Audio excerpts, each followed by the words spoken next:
স্বাগতম জনাইছো ডিজিটেল হয় ইউটিউব চেনেলৰ অন্য এটি ভিডিঅ'লৈ। আজিৰ এই ভিডিঅ'ত দেখুৱাম যে যিসকল ব্যক্তিয়ে আপোনালোকে ৰেচন কাৰ্ডৰ বাবে আবেদন কৰিব বিচাৰিছে নাইবা আপোনাৰ ৰেচন কাৰ্ডত নতুনকৈ সদস্য অন্তৰ্ভুক্ত কৰিব বিচাৰিছে, তো সেইখন ফৰ্ম আপুনি ক'ত পাব, কেনেকৈ ফিলআপ কৰিব লাগিব আৰু ক'ত জমা দিব লাগিব, সেই বিষয়ে মই এইটো ভিডিঅ'ত দেখুৱাম। তো ভিডিঅ'টো স্কিপ নকৰাকৈ শেষলৈকে চাই থাকিব।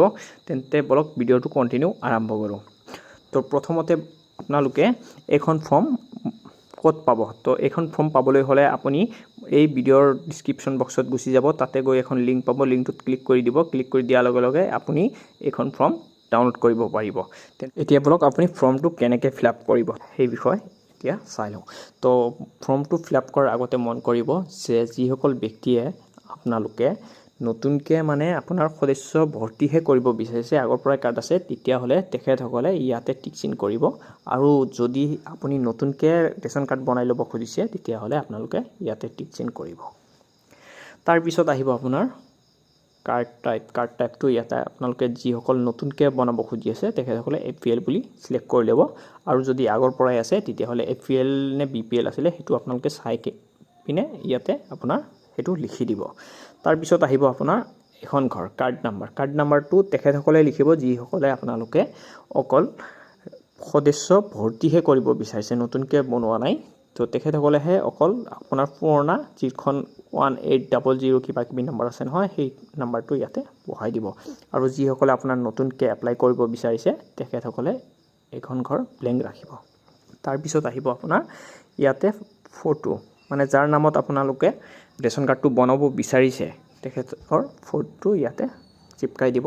তাৰপিছত আহিব আপোনাৰ নম্বৰত কি কৈছে ইয়াতে আপোনাৰ যাৰ নামত যিসকল ব্যক্তি আপোনাৰ নতুনকৈ ৰেচন কাৰ্ড বনাব বিচাৰি আছে তেখেতৰ নামটো ইয়াতে লিখি দিব। সদায় ৰেচন কাৰ্ড মহিলা মানুহৰ নামত হয়, গতিকে আপোনাৰ মানুহজনীৰ নামটো ইয়াতে বহাই দিব। ইয়াৰ পিছত আপোনাৰ শাহু মাকৰ নামটো ইয়াতে লিখি দিব। তাৰপিছত আহিব আপোনাৰ শহু দেউতাকৰ নামটো ইয়াতে বহাই দিব। তাৰপিছত আহিব আপোনাৰ স্পাউচ নেম। তো স্পাউচ নেমৰ ঠাইত আপোনাৰ নিজৰ নামটো হাজবেণ্ডৰ নামটো ইয়াতে বহাই দিব। ইয়াৰ পিছত ইয়াতে মহিলা বুলি লিখি দিব।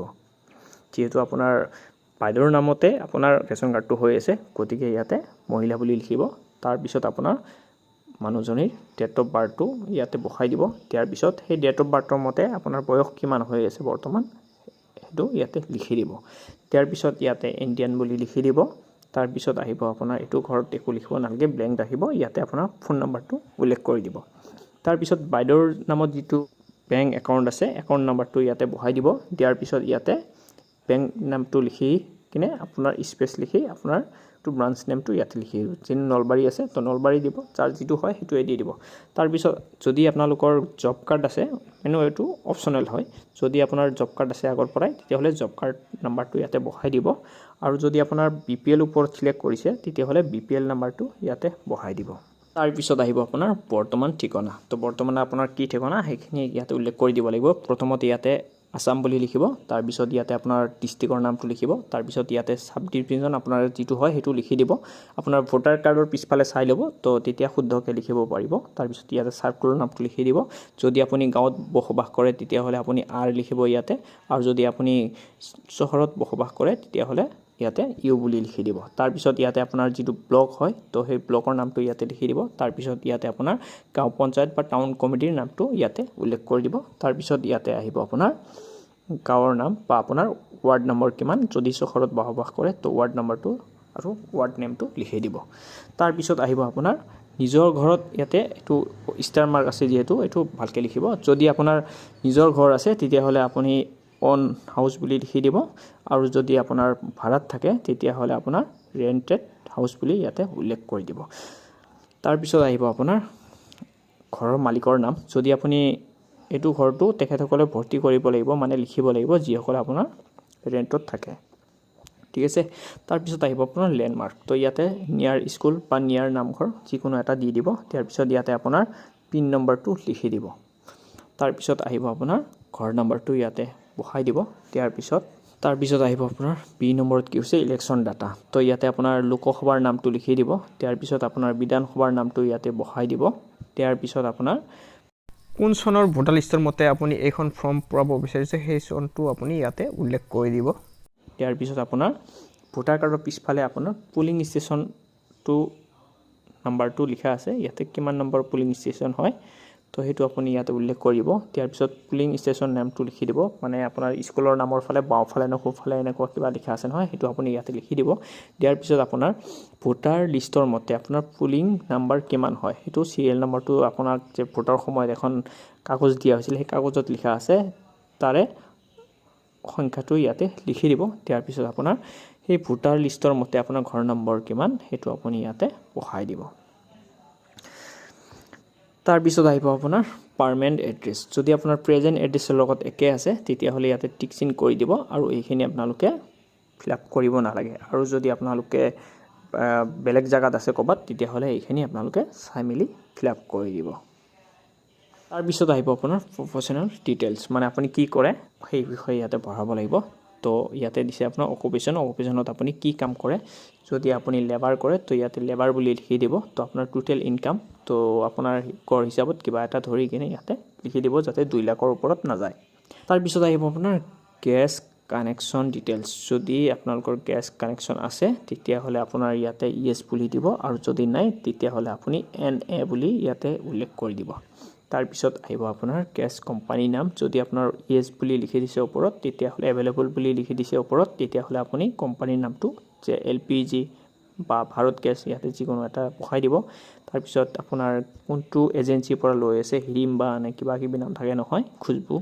তো হেবিলাকৰ নামটো এজেন্সি নামটো ইয়াতে বহাই দিব তাৰ পিছত আপোনাৰ কনজিউমাৰ নাম্বাৰটো ইয়াতে উল্লেখ কৰি দিব তাৰ পিছত আহিব আপোনাৰ 4 নম্বৰ তো 4 নম্বৰত কি কৈছে যি সকলৰ মানে আপোনাৰ আগৰ পৰা ৰেচন কাৰ্ড আছে তেখেতসকলে অকল সদস্যহে ভৰ্তি কৰিব বিচাৰিছে তেখেতসকলৰ কাৰণেহে এই 4 নম্বৰটো ফিলআপ কৰিব লাগিব আৰু যিসকলে নতুনকৈ এপ্লাই কৰিছে তেখেতসকলে এইটো নকৰিলেও চলি যাব তো ইয়াতে কি কৰিব লাগিব যিসকলে আপোনাৰ নতুনকৈ সদস্য ভৰ্তি কৰিব বিচাৰিছে যে তেখেতসকলে প্ৰথমতে ইয়াতে লিখিব লাগিব প্ৰথম ঘৰত যে দোকানী যৰ পৰা আপোনালোকে মালটো লয় তেখেতৰ দোকানৰ নামটো ইয়াতে উল্লেখ কৰি দিব তাৰ পিছত আহিব আপোনাৰ কাৰ নামত আপোনালোকে ৰেচন বিলাক পাই থাকে মানে ফ্যামিলি হেডৰ নামটো আপোনালোকৰ ইয়াতে লিখি দিব তাৰ পিছত আহিব আপোনাৰ এইকেটা বস্তু আপোনালোকে জেৰক্স কৰি দিব লাগিব এক নম্বৰ হৈছে আপোনাৰ ৰেচন কাৰ্ডৰ ফ্ৰন্ট পেজ যেটো ফটো থকা আৰু আপোনালোকৰ ৰেচন কাৰ্ড নাম্বাৰ কিবা কিবি লিখা আছে নহয় হেতু পেজটো ইয়াতে আপোনালোকে জেৰক্স কৰি দিব আৰু এখন পেজ আছে যেটো পেজত আপোনালোকৰ ঘৰৰ সকলো পৰিয়ালৰ নাম থকা সকলো পৰিয়ালৰ ফটো আৰু নাম লিখা আছে নহয় হেতু পেজটো জেৰক্স কৰি দিব লাগিব লগতে আপোনালোকে যাৰ নামটো অন্তৰ্ভুক্ত কৰিব বিচাৰিছে তেখেতৰ ডেট অফ বাৰ্থ সাৰ্টিফিকেটটো যদি আছে ইয়াতে জেৰক্স কৰি দি দিব লাগিব যদি 10 বছৰৰ তলত হয় তেখেতৰ বয়স ইয়াৰ পিছত আহিব আপোনাৰ 5 নম্বৰ তেখেতসকলে যিসকলে আপোনাৰ নতুনকৈ এপ্লাই কৰিব বিচাৰিছে তেখেতসকলৰ লাগিব এটো আপোনালোকে যিসকলে ওপৰত 4 নম্বৰ ঘৰটো পুৰালে তেখেতসকলে এটো ফিলআপ কৰিব নালাগে ঠিক আছে তো ইয়াতে আপোনালোকে যিসকল নতুনকৈ এপ্লাই কৰিব বিচাৰিছে তেখেতসকলৰ এইখিনি বস্তু ফিলআপ কৰিব লাগিব প্ৰথমতে ইয়াতে আপোনালোকে ষ্টেট মানে আসাম বুলি লিখিব তাৰ পিছত আপোনালোকে যেটো ডিস্ট্ৰিক্টত বসবাস কৰে হেতু ডিস্ট্ৰিক্টৰ নামটো লিখিব তাৰ পিছত সেই ডিস্ট্ৰিক্টৰ আপোনাৰ সাব ডিভিজন কোড আছে হেতু লিখি দিব তাৰ পিছত সাৰ্কুল নেমটো লিখি দিব তাৰ পিছত যদি গাঁৱত বসবাস কৰে আৰ বুলি লিখি দিব ইয়াতে আৰু যদি আপোনালোকে চহৰত বসবাস কৰে তেতিয়া হলে আপোনাৰ ইয়াতে ইউ বুলি লিখি দিব তাৰ পিছত আহিব আপোনাৰ ব্লক নেমটো ইয়াতে উল্লেখ কৰি দিব তাৰ পিছত আপুনি যিখন গাঁৱত থাকে সেইখন গাঁৱৰ পঞ্চায়তৰ নামটো বা আপোনাৰ টাউন কমিটিৰ নামটো ইয়াতে উল্লেখ কৰি দিব তাৰ পিছত আহিব আপোনাৰ গাঁৱৰ নামটো লিখি দিব ইয়াতে আৰু যদি আপুনি চহৰত বসবাস কৰে তেতিয়া হলে আপোনাৰ ওয়াৰ্ড নেমটো ইয়াতে উল্লেখ কৰি দিব তাৰ পিছত ইয়াতে আপোনাৰ ষ্টাৰ মাৰ্ক এটা দি দিছে তো ইয়াতে কি কৈছে আপোনালোকে যেটো আপোনাৰ প্ৰেজেন্ট এড্ৰেছ ওপৰত লিখি থৈ আছে সেই এড্ৰেছত আপোনালোকে কিমান দিন ধৰি বসবাস কৰি আছে সেই বস্তুটো ইয়াতে আপোনালোকে উল্লেখ কৰি দিব যদি 10 বছৰ তো 10 ইয়াৰ্স বুলি ইয়াতে লিখি দিব আৰু যদি আপোনাৰ যিমান দিনলৈকে আপুনি তাতে বসবাস কৰি আছে মানে voter list as per voter list মতে ইয়াতে বহাই দিব তাৰ পিছত আহিব আপোনাৰ ডকুমেন্টছ ৰেকৰ্ড মানে কি ডকুমেন্টছ লাগিব সেই বিষয়ে ইয়াতে উল্লেখ কৰি দিছে তো প্ৰথমতে দিছে আপোনাৰ ফ্যামিলি মেম্বাৰৰ আপোনাৰ এনেকজাৰ মানে এনেকজাৰ কপিটো তলত আছে সেইখন মানে আপোনাৰ সবৰ নাম কেনেকৈ লিখিব লাগিব হেতু মই দেখাই দিম তো হেতু ফৰ্মটো আপোনালোকে ফিলআপ কৰি দিব লাগিব এক নম্বৰত 2 নম্বৰত কৈছে আপোনাৰ কি হৈছে যদিহে আপোনাৰ মানে যিখিনি মানুহ আপুনি ইয়াতে ৰেচন কাৰ্ডত ভৰাব বিচাৰিছে তো তাৰে মাজত যদি 10 বছৰৰ তলত কোনবা আছে তেখেতৰ বাৰ্থ সাৰ্টিফিকেটটো লাগিব তাৰ পিছত কৈছে আপোনাৰ 2008 চনৰ ভোটাৰ লিষ্টটো দিব লাগিব মানে আপোনাৰ খাজনা ৰচিদটো 4 নম্বৰত বিচাৰিছে খাজনা ৰচিদটো দি দিব লাগিব তাৰ পিছত আহিব আপোনাৰ সাৰেন্ডাৰ ৰেচন কাৰ্ড চাৰ্টিফিকেট মানে আগতে যদি আপুনি ক'ৰবাত ৰেচন কাৰ্ডটো লৈ আছিলে বা ৰেচন পাই আছিলে তাতে যে আপুনি ৰেচন লোৱাটো বাদ দিছে সেইখন দোকানৰ পৰা এখন মানে লিখা আনিব লাগিব যে তাতে আপুনি ৰেচন লোৱাটো এৰি দিছে। তাৰপিছত আহিব আপোনাৰ এড্ৰেছ প্ৰুফ। তো এড্ৰেছ প্ৰুফ আপোনাৰ ড্ৰাইভিং লাইচেঞ্চ, আধাৰ কাৰ্ড, ভোটাৰ কাৰ্ড যি আছে তো এড্ৰেছ প্ৰুফ এটা যিকোনো এটা দি দিব, নাইবা বেংক পাছবুক দিলেও কোনো কথা নাই। তাৰপিছত ইয়াতে আপোনাৰ দি দিছে আপোনাৰ ডিক্লেৰেশ্যন এখন দি দিছে। তো ইয়াতে আপোনাৰ শ্ৰীমতী মানে আপোনাৰ বাইদেউজনী মানে আপোনাৰ ৱাইফজনীৰ নামটো ইয়াতে উল্লেখ কৰি দিব, দি কিনে তেখেতৰ এখন ছিগনেচাৰ ইয়াতে লৈ ল'ব আৰু ইয়াতে আপুনি যিটো তাৰিখত ফৰ্মটো ফিল আপ কৰিছে সেইটো ডেটটো ইয়াতে উল্লেখ কৰি দিব। তাৰপিছত আহিব আপোনাৰ ছেকেণ্ড নম্বৰ পেজ। তো এইটো পেজটো হৈছে আপোনাৰ এনেক্সাৰ 1 ফৰ্ম। মানে ওপৰত যে মই কৈ আছিলোঁ যে আপোনাৰ এনেক্সাৰ ফৰ্ম এখন ফিল আপ কৰিব লাগিব, তো এইখনে হৈছে আপোনাৰ এনেক্সাৰ 1 ফৰ্ম। ঠিক আছে, তো ইয়াতো আপোনালোকে কেনেকৈ ফিল আপ কৰিম মই দেখাইছোঁ। তো ইয়াতে আপোনালোকে প্ৰথমতে ওপৰত যদি আপুনি APL বুলি লিখিছে তো ইয়াতে APL বুলি লিখি দিব, আৰু যদি আগৰ পৰা আপোনালোকৰ BPL কাৰ্ড আছিলে তো ইয়াতে BPL বুলি উল্লেখ কৰি দিব। ঠিক আছে, তাৰপিছত এইটো ঘৰত যিসকলে আপোনাৰ অকল সদস্যৰ নামহে ভৰ্তি কৰিব বিচাৰিছে তেতিয়াহ'লে আপোনালোকে ইয়াতে আপোনাৰ ৰেচন কাৰ্ড নাম্বাৰটো ইয়াতে বহাই দিব। ঠিক আছে, যদি আপোনালোকে নতুনকৈ এপ্লাই কৰিব বিচাৰিছে তেতিয়াহ'লে এইটো ঘৰটো প্লেইন ৰাখিব, একো লিখিব নালাগে, অকল আপোনালোকে ইয়াতে টিক চিন বহাই দিব। ঠিক আছে, ইয়াতে টিক চিন বহাই দিব আৰু আপোনালোকে এইটো ঘৰটো ফিল আপ কৰিব নালাগে। আপুনি য'ত জমা কৰিব তেখেতসকলে এইটো চিৰিয়েল নাম্বাৰটো লিখি ল'ব। তাৰপিছত তলৰ এইখিনি কেনেকৈ ফিল আপ কৰিব। তো ইয়াতে প্ৰথমতে আপোনালোকে ইয়াতে ফটো লগাই ল'ব লাগিব। আগৰ পৰাই ৰেচন কাৰ্ডটো আছে, অকল সদস্যৰ নামটোহে ভৰ্তি কৰিব বিচাৰিছে, সেইটো ক্ষেত্ৰত অকল যাৰ নামটো আপুনি ভৰাব বিচাৰিছে তেখেতৰ ফটোটো ইয়াতে লগাই ল'ব। আৰু যদিহে আপুনি নতুনকৈ এপ্লাই কৰিব বিচাৰিছে তেতিয়াহ'লে ইয়াতে যাক আপুনি ফেমিলি হেড দিছে তেখেতৰ ফটো ইয়াতে লগাই ল'ব।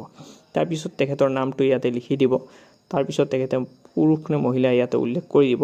তাৰপিছত তেখেতৰ ডেট অফ বাৰ্থটো ইয়াতে উল্লেখ কৰি দিব। তো ডেট অফ বাৰ্থ মতে আপোনাৰ তেখেতৰ বয়সটো কিমান হৈছে ইয়াতে উল্লেখ কৰি দিব। তাৰপিছত তেখেতে যদি ভোট দি আছে মানে ভোটাৰ লিষ্টত নাম আছে তেতিয়াহ'লে ভোটাৰ লিষ্টৰ চিৰিয়েল নাম্বাৰ কিমান হয় ইয়াতে উল্লেখ কৰি দিব। তাৰপিছত তেখেতৰ দেউতাকৰ নামটো ইয়াতে লিখি দিব। তাৰপিছত তেখেতৰ মাৰ নামটো ইয়াতে লিখি দিব। তাৰপিছত যদি তেখেতে বিবাহিত তেখেতৰ হাজবেণ্ড বা ৱাইফৰ নামটো ইয়াতে উল্লেখ কৰি দিব। তাৰপিছত তেখেতৰ ফেমিলি হেডৰ লগত সম্বন্ধ কি সেইটো আপুনি ইয়াতে উল্লেখ কৰি দিব।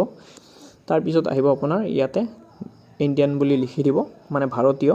তাৰপিছত যদিহে আপোনাৰ আগৰ পৰাই ৰেচন কাৰ্ড আছে বা কোনোবা ৰেচন কাৰ্ডত নাম সোমাই আছে তাৰ পৰা কৰ্তন কৰি আনিব লাগে যদি তেতিয়াহ'লে ইয়েছ দিব, আৰু যদি নাই তেতিয়াহ'লে আপুনি ইয়াতে ন বুলি লিখি দিব।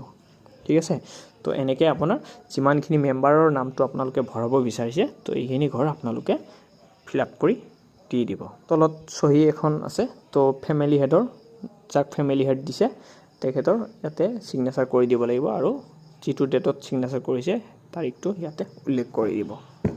তাৰপিছত আহিব আপোনাৰ 3 নম্বৰ পেজ। 3 নম্বৰ পেজত কি কৈছে আপোনাৰ একনলেজমেণ্ট। ঠিক আছে, তো এই পেজটো আপোনালোকে তেখেতসকলে ফিল আপ কৰিব যিসকলে আপোনালোকে অকল নতুনকৈ ৰেচন কাৰ্ড এপ্লাই কৰিব বিচাৰিছে। তো আপোনালোকে ওপৰত যাৰ নামটো আপোনালোকে ফেমিলি হেড বুলি দিছে তেখেতৰ নামটো ইয়াতে উল্লেখ কৰি দিব, দি কিনে তেখেতৰ ফটো এক কপি লগাই দিব। দিয়াৰ পিছত এইটো ঘৰটো আপোনালোকে ব্লেংক ৰাখিব, এইটো আপুনি য'ত জমা কৰিব তেখেতসকলেহে এই ঘৰটোত চিৰিয়েল নাম্বাৰটো লিখিব। তাৰপিছত আহিব আপোনাৰ A নম্বৰ। তো A নম্বৰত কি কৈছে আপোনাৰ যদিহে আপোনাৰ পুৰণা কাৰ্ড হোল্ডাৰ হয় তেতিয়াহ'লে আপোনাৰ পুৰণা কাৰ্ড নাম্বাৰটো ইয়াতে লিখি দিব। তাৰপিছত ইয়াতে APL নে BPL ইয়াতে আপোনালোকে উল্লেখ কৰি দিব। দিয়াৰ পিছত আপোনালোকে এইকেইটা ডকুমেণ্টছ আপোনালোকে কাটি দিছে নে নাই সেইখিনি আপোনালোকে ইয়াতে কনফাৰ্মেশ্যন দিব লাগিব। মানে যদি আপুনি পুৰণা ৰেচন কাৰ্ড আছে তো সেইটো আপুনি জেৰক্স কপি দিছে যদি ইয়াতে টিক চিন কৰি দিব। তাৰপিছত আপোনাৰ ফেমিলি মেম্বাৰ ওপৰত যে আপোনাৰ ফটো লগাই দিলে সেইটো পেজটো আপোনালোকে ফিল আপ কৰি দিছে নাই সেইটো আপোনালোকে ইয়াতে টিক চিন কৰি দিব। তাৰপিছত আহিব আপোনাৰ যদি 10 বছৰ তলত কোনো ল'ৰা ছোৱালীক আপোনালোকে ভৰ্তি কৰিব বিচাৰিছে তেখেতৰ আপোনাৰ বাৰ্থ চাৰ্টিফিকেটটো ইয়াতে লগাই দিব লাগিব। তাৰপিছত আহিব আপোনাৰ B নম্বৰ। B নম্বৰত কি হৈছে অকল তেখেতসকলৰ কাৰণে এইটো যিসকলে অকল নতুনকৈ ৰেচন কাৰ্ডৰ বাবে আবেদন কৰি আছে তেখেতসকলৰ এইখিনি বস্তু আপোনাৰ লাগিব। ঠিক আছে, তো 1 নম্বৰত কি কৈছে ইয়াতে মানে এনেক্সাৰ 1 এই ওপৰত যে আপোনালোকে ফিল আপ কৰিলে গোটেই ফেমিলিৰ নাম চাম তো সেইটো পেজটো লাগিব। তো সেইটো পেজটো যিহেতু আছে তো ডাইৰেক্ট টিক চিন কৰি দিব। তাৰপিছত আহিব আপোনাৰ যদিহে আপোনাৰ ফেমিলিত কোনো সদস্য 10 বছৰ তলত আছে তেখেতৰ ডেট অফ বাৰ্থ চাৰ্টিফিকেট যদি দিছে তো ইয়াতে টিক চিন কৰি দিব।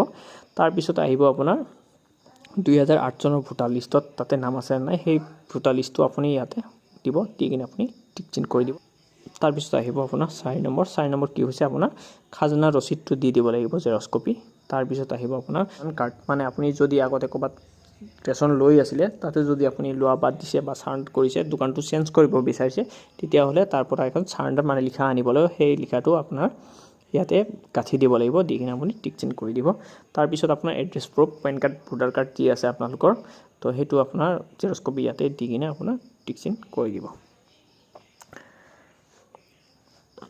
তাৰপিছত শেষত আহিব আপোনাৰ ৰিচিপ্ট নম্বৰ তো যেতিয়া আপুনি জমা কৰিব তো এইখিনি বস্তু আপোনালোকে ইয়াতে সিগনেচাৰ কৰাই আপোনাৰ কিমান নম্বৰ সিৰিয়েল নম্বৰ পৰিলে এখন ইয়াতে লিখি কোনটো ডেটত আপুনি জমা কৰিলে ডেটটো ইয়াতে উল্লেখ কৰি ইয়াতে সিগনেচাৰ কৰাই আপুনি এইখিনি বস্তু ৰাখি থৈ দিব আপোনাৰ জমা কৰা প্ৰমাণ হিচাপে ঠিক আছে তো ইমানেই আছিল আজি ভিডিওটো চাই যদি ভাল লাগিছে লাইক কৰিব শেয়াৰ কৰিব চেনেলটো সাবস্ক্ৰাইব কৰি ল'ব আৰু বন্ধু বান্ধৱীলৈ শেয়াৰ কৰিবলৈ নাপাহৰিব তো ধন্যবাদ আজিৰ কাৰণে আকৌ লগ পাম পৰৱৰ্তী ভিডিঅ'ত